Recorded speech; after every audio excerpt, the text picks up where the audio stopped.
Okay, we got the front fender on and the brakes all situated. Ended up with a disc proportioning valve with the ability to adjust the rear brakes. Because now I got disc, I'm going to want to be able to dial them out if I have too much, or depending on conditions and stuff. Keep safe in this big heavy rig. And then line lock under here, plumbed in. Yeah, everything's back in where it should be. Fenders on. Gonna put the hood latch on here pretty soon, and the front end's back together again.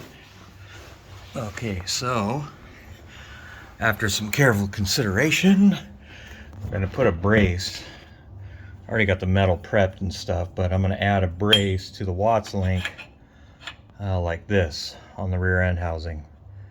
So that'll give some strength to this guy here who's sticking off the back of the rear end a couple inches. And this will keep it from going side to side and tearing this open like a can opener. I mean, I'm not sure, I wish I knew a little bit more about FEA analysis, because I'd love to do it on simple stuff like this. I'd be like, attach this to this other thing, and how much force do I need to apply? Because you got to remember, this car is like 5,000 pounds, so it's like 2,000 pounds in the back, times kind of the amount of inches out from the thing that it's controlling. So it's got a little lever action here against the housing itself, but it's kind of at a triangle it was what I was thinking. But then again, maybe this is one piece of metal been stamped and that might not be strong. So anyway, came up with this. We're just gonna put this nice little like 1-inch tubing on here and weld that in and get her to match. Then we'll go on to other stuff.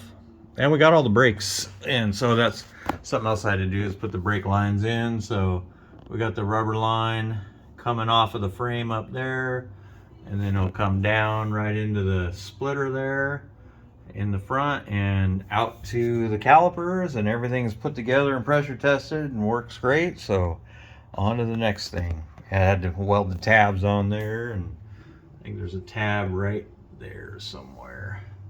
Oh, it's kind of the tab I use just to hold the Y valve or Y block.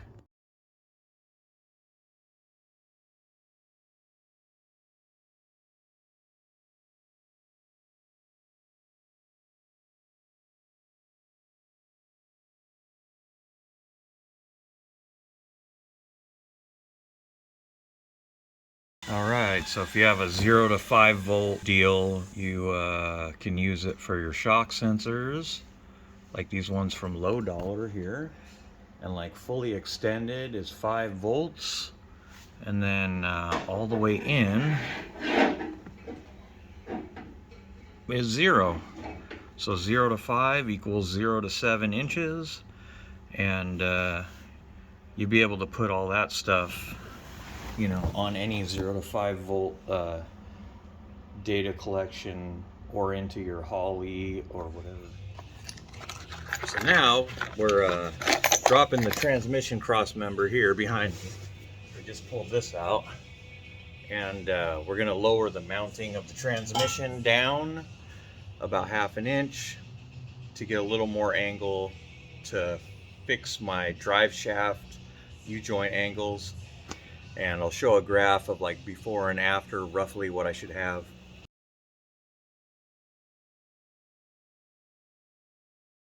And it turns out it's pretty good. And at the same time, we're gonna have better traction in the back, hopefully. And everything's a little more rigid, and we want the suspension to do the work. And also, I don't want the motor twisting all around, so I'm putting in some urethane mounts. I don't want them necessarily solid, so I'm gonna try some urethane, put transmission mount in, then I got 2 more urethane ones for the engine after I get the transmission and everything back in.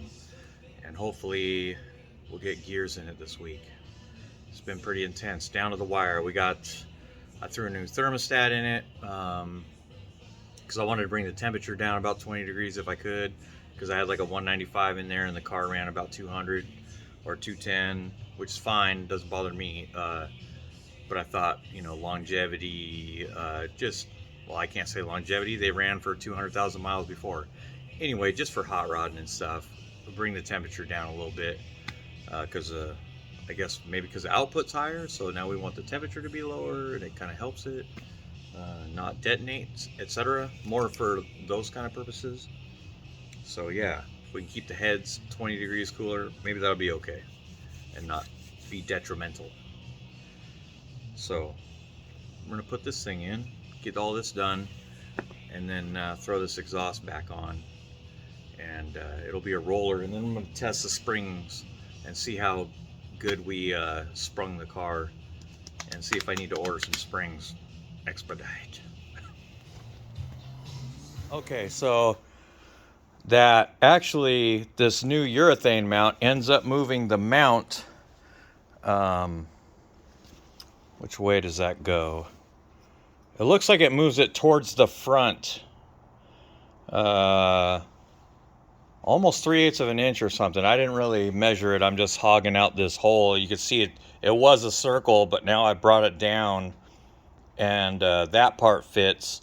So now I'm just going to open this for the washer to get down on the stud. But I think they're Prothane, or hold on, I'm talking like I can't hear my voice. Trying to find the brand.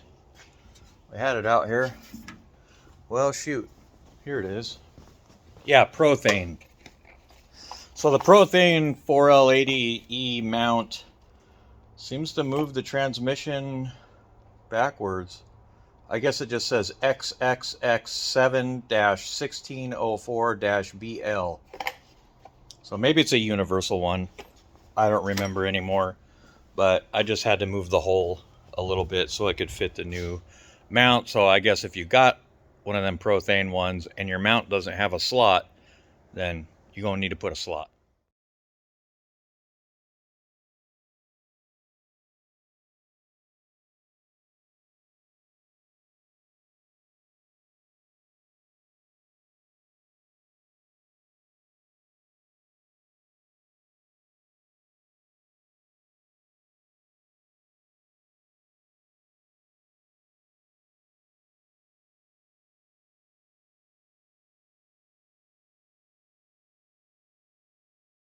Geez, I just walked up on this thing.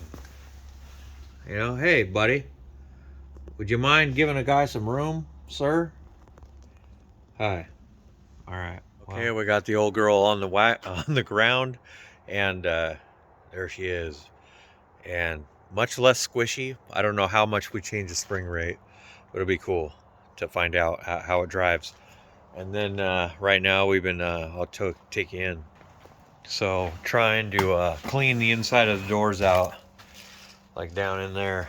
See if I can get some light in there. How about this thing?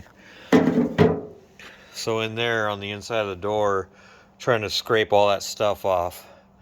And then I'm gonna put some sound skins in like I did on the ceiling or the roof. So I'm gonna clean it, treat it, the rust, with some phosphoric acid or whatever, and then prime it, and then put the sound deadener on it and start assembling the door. And yeah, there it is. All right, now we'll clean off the inside of these doors.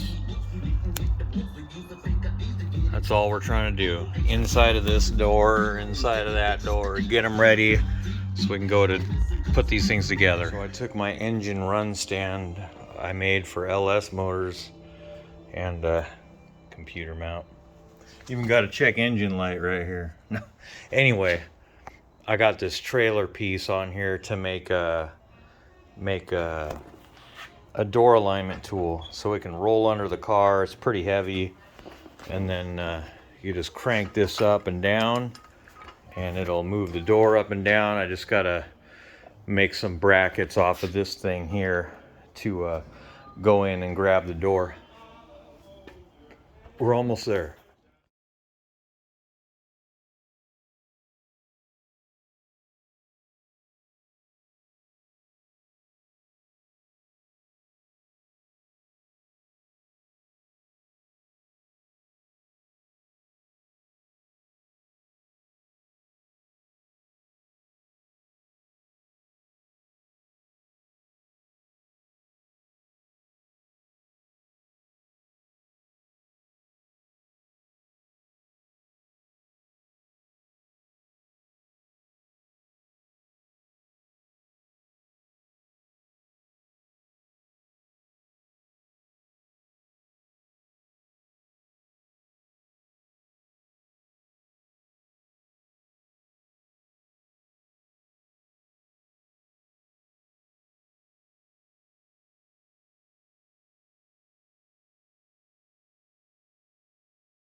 here we are.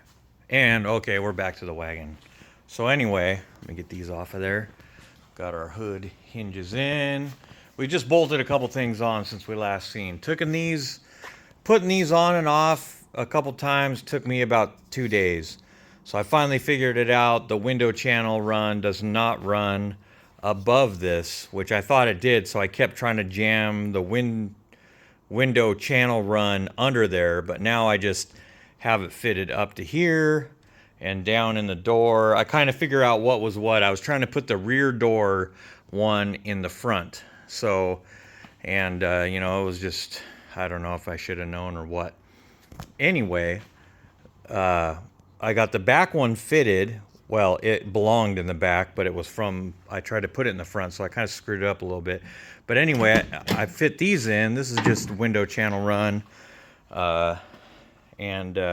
There's like metal, you can't really see them, but there's a metal bracket on the bottom right around there, and then right up there, there's a metal bracket that screws to the door to hold the bottom of the channel run. So I was just getting that sorted out yesterday, and I used screws, but I think I'm going to pull them out one more time and put rivets in them so they're more, they don't take as much room up in the channel before I put the window in. And then I'm going to start putting the window in this back door. I ordered the stuff to go here, but I don't know if I got sold the right stuff or not, so I'm just kind of waiting to find out on that one. I'm running out of time anyway, so anything I can get done, I can get done. So then I picked up some of this channel run here, 2 pieces of that, because I didn't realize there's a separate channel run down through there. Yeah, again, it's hard to find things for a 65 wagon because, you know, it's just hard to find. Anyway, like this is some generic strip that I found on Amazon, and I like it, so I bought it and I put it in, and yeah, so that part is there. I got some window channel run material from Steel Rubber Products, and I just ordered it by the size of the window channel, so it kind of looks like that, and then it squeezes up in there, and it looks just like regular window channel run. So I got it out there with some primer on it now, and putting this back gate in is gonna be wicked. I've had it in here and it can shut. It's just getting the damn glass and the window to roll up and down again. Yeah. And we got the other front wing in, and the channel run on this side went nice and good. I think we got to put the piece of metal on the bottom of it and then screw that to the door and this one piece of channel run before we can put in the window. So we're getting close. This back one, hopefully I can bring it up to speed tonight. And oh, here's the metal pieces right here. So there's a piece, and it's riveted. So there's like 3 rivets, 1, 2, and then 1 at the bottom. I just ground those out. You could drill them or whatever, and then deposit the new channel run in there, put some rivets in to hold it. It's all good. I got some, yeah, this is what the channel run looks like. It's like felt with metal underneath it, and yeah, I'm sure there's different kinds. So anyway, try to get this door up to where the other door is tonight and fix the other door so that the 2 back windows can go in by the end of this week. And then hopefully we'll get these front door pieces. We'll be here soon to put those in. I need to slap a hood on it, so I'll probably drag the hood out in the next day or 2. And I need to get started on this guy here. So I ordered the weather strip that goes all the way around the back, and we got the channel felt. So we're going to start there and hopefully be somewhere we can drive the car and be a little more comfortable and dry. It should be a lot quieter. The door is actually pretty nice and solid. So now I just pull it open. Bam. It don't shake, rattle, and roll. This is what they were doing for the last 2 years. Yeah. Even after I put new strikers in there, it's just like, yeah, they shut. And I did put the bumpers on them. They do have the little rubber bumpers, so I'm not completely destroying everything, but yeah, now I got to adjust the doors. But I'm doing that last. If that's the last thing I do and I get a chance to, yeah, that'll be fun. So anyway, there's another 5 minutes, and we're we're just trying to get it ready for the Redwood Rally. And to change the oil in it this weekend, and hopefully I'll get gears for the rear end soon. Yeah, I'm about 9 days from leaving or something, so time is in the crunch zone. I don't know. And then these, I'm just going to use some. I'm going to put these up and then fill the gap with like seam sealer so they stay up in whatever position I have them in. So I'll just glue these into position so they don't fall down. They're just temporaries, but I try to have them on there. It's nice to have mirrors on your car, you know what I'm saying? So, all right. Well, here's to finishing this damn thing before the rally. So we got our front door seals in, and these ones in particular had there was a recommendation on the card that came with it that said if they were red, it goes on the driver's side. If it's got a green spot or a green guy, it goes on the passenger side. And then I don't know, I couldn't find much information where the first hole was, but at this point I don't think it's that important. The important thing was to try to look for some patterns on these of these pins, and just kind of like find the group of some shorter runs. And I looked for a group of shorter runs up here. I think it was across the top. I just kind of laid it on there and then kind of lined up as many holes as I could, and I went down each side away from it and try to see where most all of these match up. You know, I guess you could spend some time looking to where the first one goes in, but again, I found it easier just to kind of like find a grouping. Like there was a couple of groupings of shorter holes, maybe by half an inch, but it was a series of 4 or 5 of them.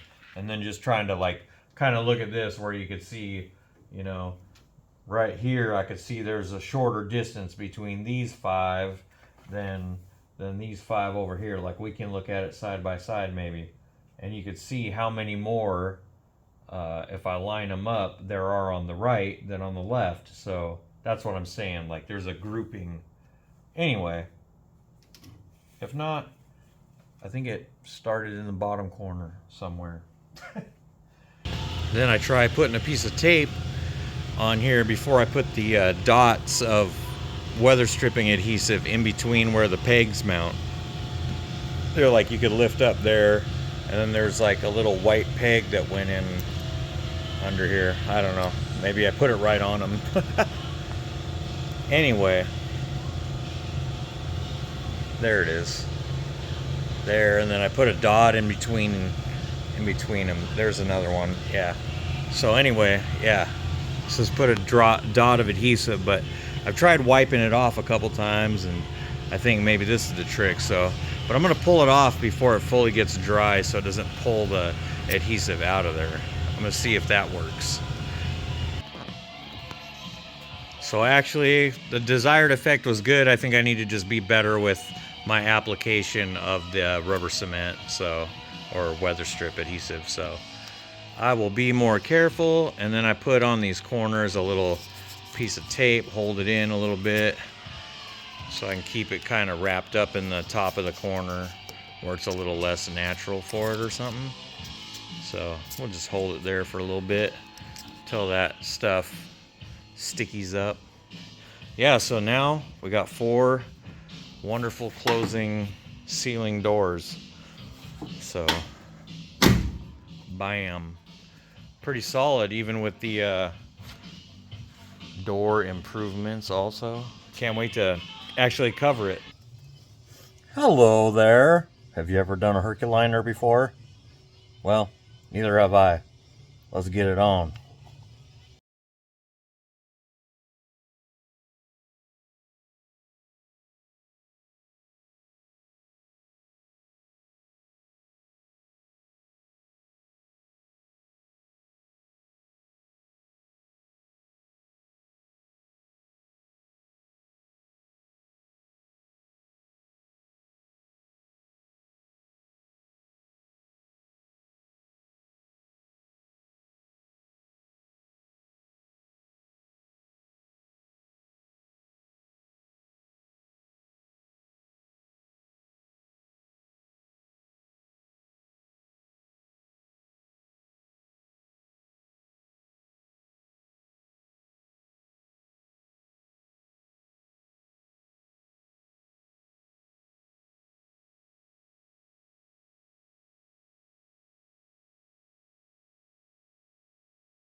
I guess we come back in a couple hours. I didn't realize it was 1 to 2 hours between coats. Almost stepped on this dude. I don't know if it's gonna stay there. What's up, buddy? Have anything important to tell us? Hi. How's it going? Alright, well, stay safe. Try not to stand in the middle of the road, sir. It's like Frogger. It came before you. Somehow you've made it this far. So I assume your survival strategy is pretty solid.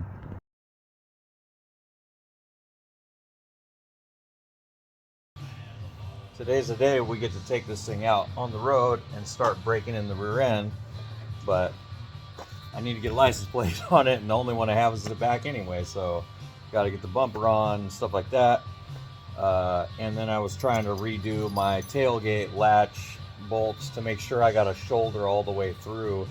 You know, the rotating assembly is over the shoulder, so I want all shoulder and then cut my bolt down, and yeah, that'll be good. So just trying to sort a couple things out. We got this all lined with the Herca liner, and we're at under here also, or where is it? It's just kind of a big flat area where the spare tire used to go, so that's all been repaired. So but I go ahead and line the bottom of it and get that better. Got the oil changed, got the rear end gears in, full of fluid, axles in. Now I just got to check the transmission level before I head out, and all the fluids should be good to go. And yeah, we'll go to the gas station, put some gas in it, drive it back, and then start the process of breaking in the gear. And I'll go over that. I'll just read it right off the card and talk about it, I guess, and not too much detail because it'll make the video an hour long, but I don't have time to stop and edit. I've been editing it kind of as I go, but yeah, like I'm running out of time. So I think I'm gonna throw everything in the kitchen sink in this one on leading up to the event. Hopefully I can get a bunch of stuff filmed, and then I'll have one, you know, like 5-6 days before I actually got to get in the car and go. So we're still working on windows. I threw the tailgate back on today, and these things, I'm just going to get them all spaced out, all finished up, and they're pretty good. The tailgate don't move anymore. It's great. Like the weather stripping is flawless. I got the weather stripping all the way around and up. I got the window channel in. I'm super excited. I got to put window channel and fix up some of the channels inside, and I got to mount the mechanism that makes the window go up and down, which I think is going to be the toughest part, and I need to get started on that as soon as I get this gear. So every time I bring the car in for gear cool down, I'm gonna drop this tailgate down and get into this thing. So yeah, this is our baby for the next few days, and I got to get windows in the side too. So yeah, in between all the break-in, bam, we'll be on window duty. And I don't care if they stay all up. They just got to be in the car working, you know. I mean, working as in sealing. And this car should be great. Like, if I can pull that off, it should just be nice. It has sound deadening across the entire surface of the inside of the car, and which is what I wanted. I wanted it more like a, you know, Mercedes or Cadillac inside. And so we learned our first lesson. Is don't drop the phone that you just got replaced. A vent on top of the rear end. I can't even turn my finger the right way. Vent on top of the rear end, no bueno. Got oil. You see it ran all the way down the rear end. So we did our first 10-mile break-in, and quite a bit of crap came out of that thing. I'm surprised that baffle sucks, you know, or whatever. Maybe there's pressure built up. Anyway, we're gonna put a catch can or something up there and get back to breaking this thing in. So I come up with this. I got the little piece of push lock here. I just happen to have push lock, so I don't need to put a clamp on it for now. I have to cut it off anyway. So anyway, it goes up and like this, but it's all sloped downhill, and I just have it laying on the top of this bar here, flat. So there's no real trap that it can get stuck in. Let me go around here, and maybe you can see that the hose is downhill all the way. So it comes over, goes down, and then to the rear end, and then back to there. So looking from the bottom, we got one big old heavy duty zip tie, a couple inches from the end there so it can't come out. It's got plenty of down travel. So that'll still allow the suspension to go fully down if it needs it, up if it needs it, and it won't trap oil. So we're gonna try this. We're gonna go around the block a little bit, see if this is helpful.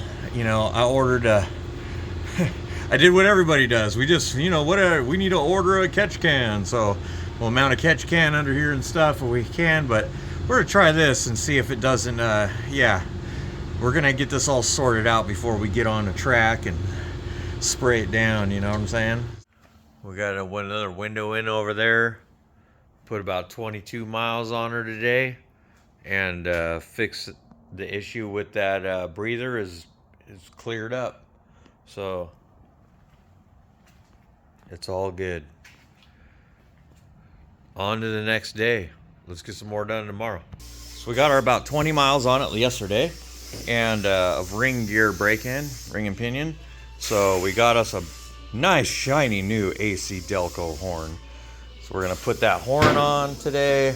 We wanna be safe, and try to make it work one way or the other. And then we're gonna be cleaning off this door here and getting it ready. This time we're gonna try a little bit different thing. If I start talking again, they're gonna start spraying. See what I mean? All right, that shit's annoying. But anyway, yeah, we're gonna be cleaning this window channel out and prepping it for the, okay, so cleaned out the window channel. I laid in the window channel run stuff, and then, and I didn't put on the side pieces because I had a little trouble, and I don't have the riveter or the parts that properly attach through those little holes. Oh man, I just had them in my hand. Anyway, there are those parts. Can we see them? Yeah, that thing that was on the end. Anyway, we don't have those parts. I'm like, where in the hell? Oh, here it is. God damn. They're not like a rivet. They're flat on one side and whatever on the other side. So I think you could, you know, you have a tool and you smash it in, and it does the other side. I think it's just some kind of thing that I don't know what it's called, which is fine, because we're just going to put these in anyway, and they'll hold just fine, really. I could put a couple dabs of weather stripping adhesive on here for right now, and that'll be fine, because I can pull this out someday. Anyway, I'm just learning, so, you know, every whatever lesson costs money sometimes. So the cool thing is though, I cleaned the window a little bit. I put it up in here. I'm holding it up with a screwdriver and a piece of wire so it can't fall back down. And then while it's up in that position, then I will take the window regulator assembly and start putting that in. So, okay. That's what we're doing. That's the order I'm doing it in, because it seems to work. Like putting that in there first, rather than trying to muscle around with all the other stuff down here, it's a nightmare to me. And yeah, and if you don't have those things and they stick up into the channel at all on here, no good. So that's what I experienced on the other side. I can't roll the window down because I got screws in a couple of these on the other side, so I'll pull that window channel out sometime. Anyway, that was the first one I screwed up. So yeah, this is what we're at. Like, we'll figure out what those are hopefully by the end of the video, and I'll insert a little thing. I don't have time to do them before the Redwood rally, so I'm just going to glue those in, and that's it. And we'll start putting the window regulator in. I'm going to clean that up in just a second.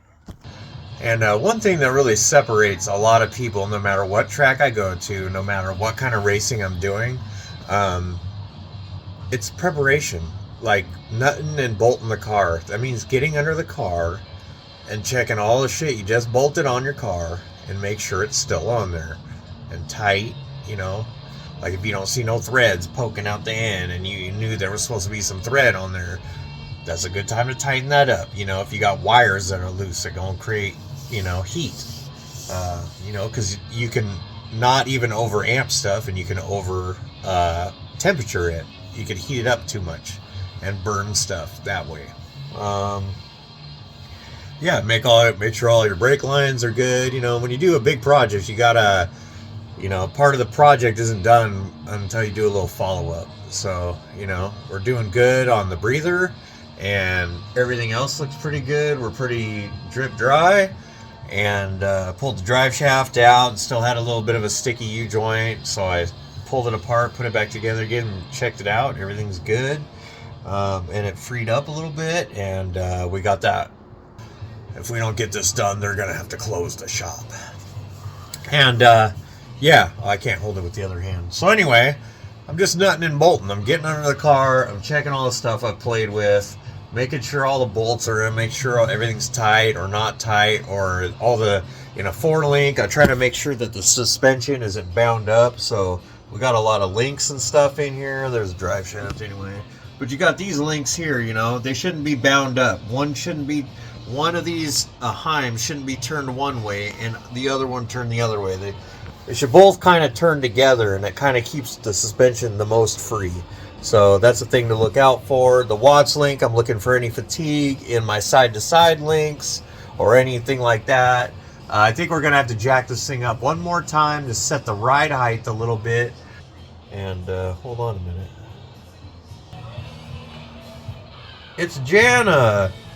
I thought you said we were leaving at 7:30. Oh yeah, you know, car stuff. So I've been tuning the car up and getting it going. It's pretty good most of the time. I'm still running it in open loop, but now I'm going to turn on deceleration fuel cutoff, DFCO. When you're in that area, you don't need any fuel either. And if your car is popping, usually you just need more timing. I haven't tried it on this car yet. It's been in open loop since I fired it up. I put about 1,200 miles on this car, and all it's doing is washing down your cylinders. And one thing I've noticed on fuel injected engines is my theory of why they last so long is because they don't get washed down like a carburetor does. Because most carburetors on diesel, if you put a wideband on them, they'll show rich every time you're off the throttle. You know, like, what good does that do? The carburetor's not doing you any justice. It's just sucking a shit ton of fuel down every time you get off the throttle.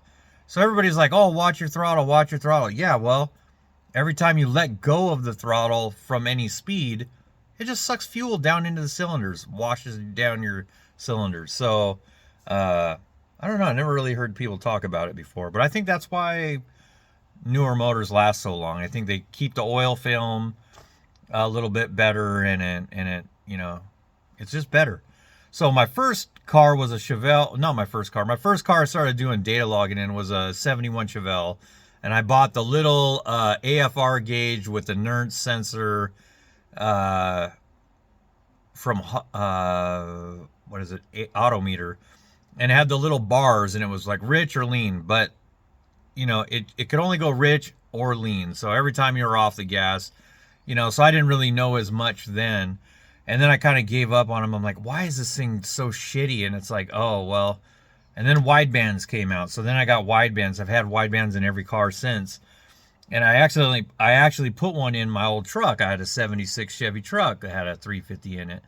And it didn't even matter what kind of motor it is. It had a Holley, you know, whatever, vacuum secondaries rig in it. But every time you're off the throttle, it loads up. It gets rich. And I'm not sure what circuit. I never really found anything. I mean, I don't remember everything I've read, but I haven't really come up across that, and I don't know which circuit is responsible for it. I think it's an idle circuit, honestly, because the throttle blades are closed. So I don't think it's your main jets. It's not the power valve, I don't think. So anyway, I never really played around to figure out exactly what it is. I noticed just that's what it is and what it's doing. And so Now, I put about 1,000 miles on this in open loop, but I'm kind of like thinking, I don't want to keep washing the damn cylinders down. I'm sure the rings are seated really well now. You know, I don't know, but I'm gonna turn on DFCO and see how it goes, and see if we can't get a little snap crackle pop on the D cell. And if we do, we'll fix that with a little bit of timing, and we should be just great. And I'm gonna fill it up with fuel again and see what the difference in mileage, if it is. I don't know what I'm getting now, but I'm gonna know as soon as I fill it back up. We'll do some rough calculations.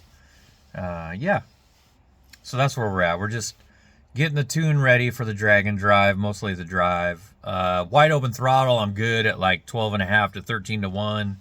Wide open, as long as I want to hold it. So I've already tuned that in pretty well. So it's most of the area under that and in the drive. So half an hour of driving yesterday and data logging, you could just see when you scan with the scanner across the bottom, when you drag it across the bottom of like where you're not really moving the throttle much, you could see where you're just cruising, you know, your vehicle speed is up and you're just kind of, you know, right there. It's about 2,400, between 2,000 and 2,400 RPMs, and in a handful of cells up and down. So yeah, I just loaded a new tune in it, and I fixed the tire size, or not the tire, the gear size, because I had different gears, so the speedometers are all off. So we'll see if that helps. I don't remember what the last time I measured the tire diameter, but we'll get it all sorted out before we leave. All right, now we're getting this stuff here. This is the channel run that goes in this door. Get it in there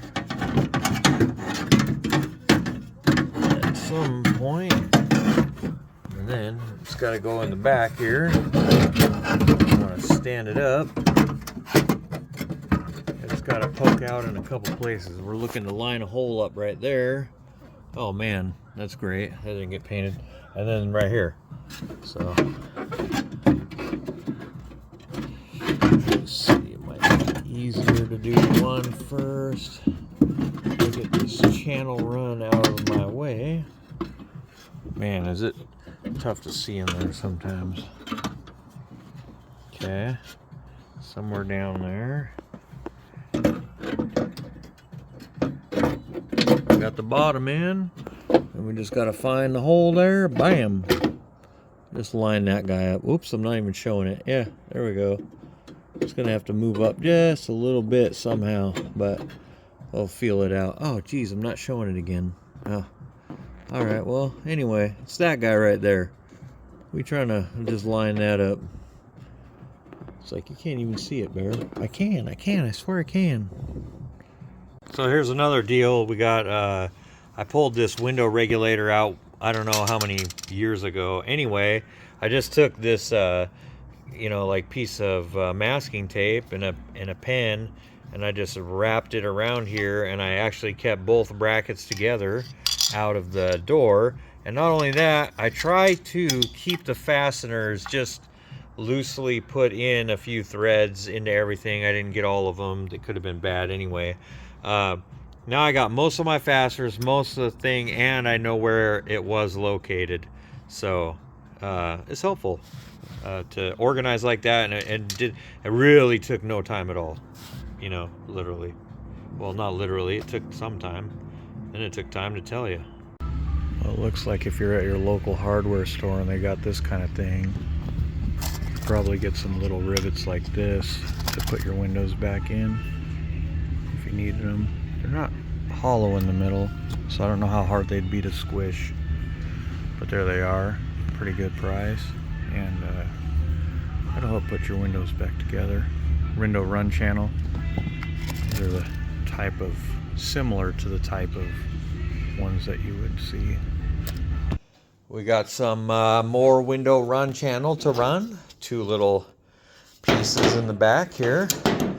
They're pretty rusted out, but I think if most of it's there, it should work.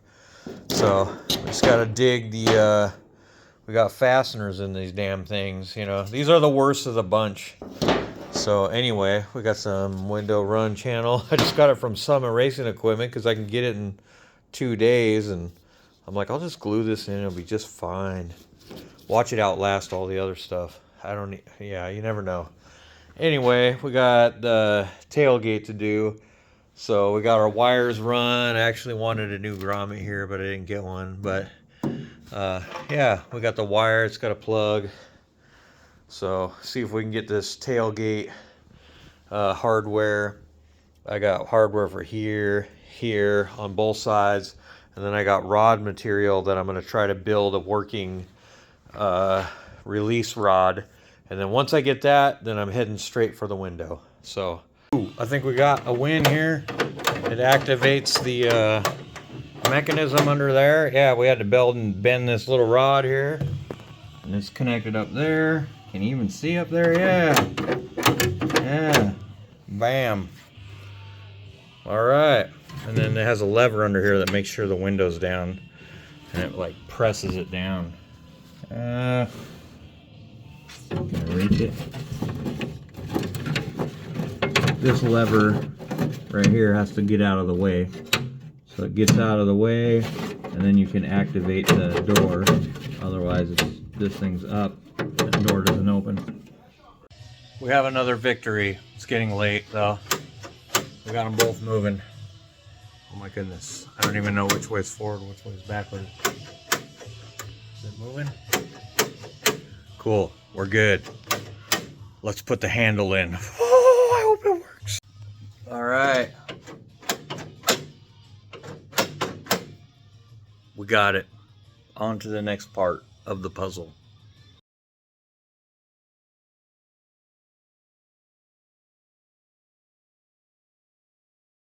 We had to get out there. We had to send on one of our best guys just down to pick up a drive shaft. Yeah. Going all the way down to Eugene, Oregon, to Kaiser, braking alignment for the drive shaft that will carry us through the Redwood Rally. And it's a beautiful piece. Yeah, we're all hooked up, buddy. And now we're just going to put a breather up there because I got a little more oil come out of that breather hose. So we're going to put an actual breather up there on that cross member, and then we'll be good to go underneath the car.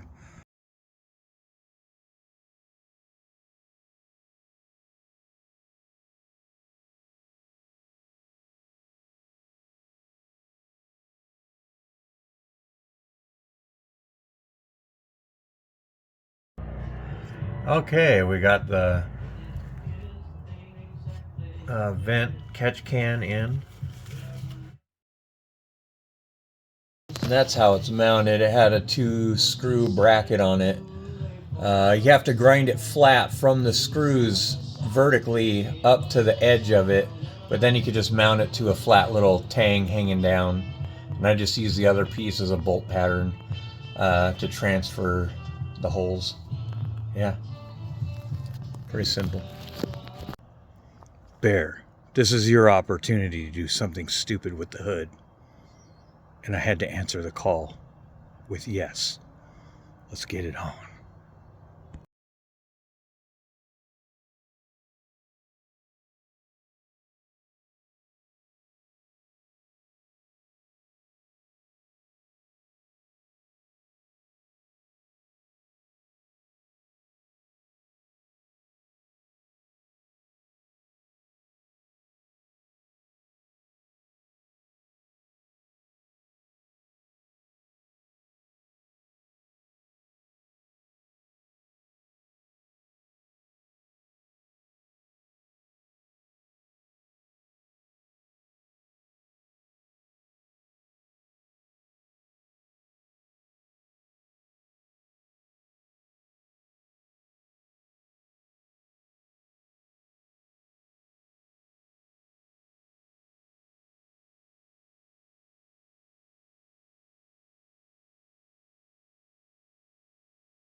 Okay, so we got one more day till we leave, and it's like super cold outside. Car's running good, just fine. We got our silly hood over there. We're gonna get that on the car today. I'm gonna go do a quick 20 miles and just check everything out. Put the new drive shaft in yesterday, put the new catch can in yesterday. I want to know before I leave my shop if it's all done. You know, one thing about driving in the morning and when you got a hot rod, so like I built a small block Chevy for my Chevelle. I was like going all, you know, I thought I was going all nuts. I put in the high volume, high pressure oil pump, you know, like a big block pump in a small block. I will never do that again. Anyway, you know, one thing about these cold mornings is if your hot rod, if you only driven it in the warm weather, you know, in the cold weather, your oil's more viscous. And in the case of that Chevelle, the oil was so thick, it actually pressed the oil filter off of the block. It actually pushed down so hard. So anyway, I had to come back and pin it to the little adapter that bolts to the block on a small block Chevy. So I'm just saying, let your car warm up, you know, don't go full throttle straight out of the gate. I mean, I guess unless you got a junkyard LS, and then you know it'll go 100,000 miles that way or something. But unless you modified some part of the oiling system, you know what I'm saying? I'm just saying, take it easy on your car. It's full of a bunch of hardened parts that are meant to take power, but usually at temperature, not at 32 degrees. So, or whatever it might be. So just, you know, let your car warm up. It's good. It's good for the car. It's good for you not having to fix nothing because of, you know, everything too cold. So let everything warm up a little bit. Being this is the day before, there's not much time to like really film too good, but anyway, should be making some plates to go right here, 1/4-inch plates that I can put a roll bar on and hook the back of the harness up. I want to put shoulder belts in this rig.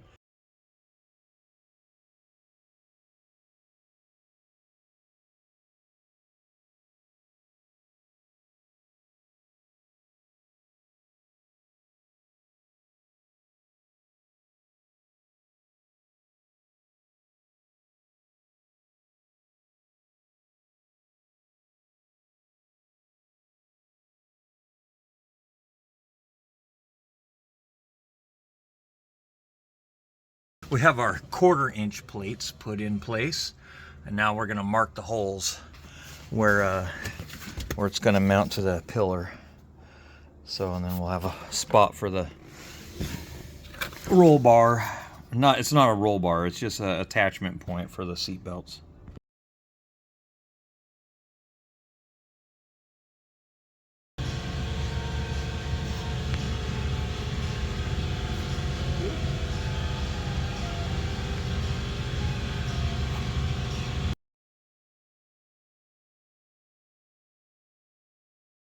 We got another bracket now to do shoulder harnesses.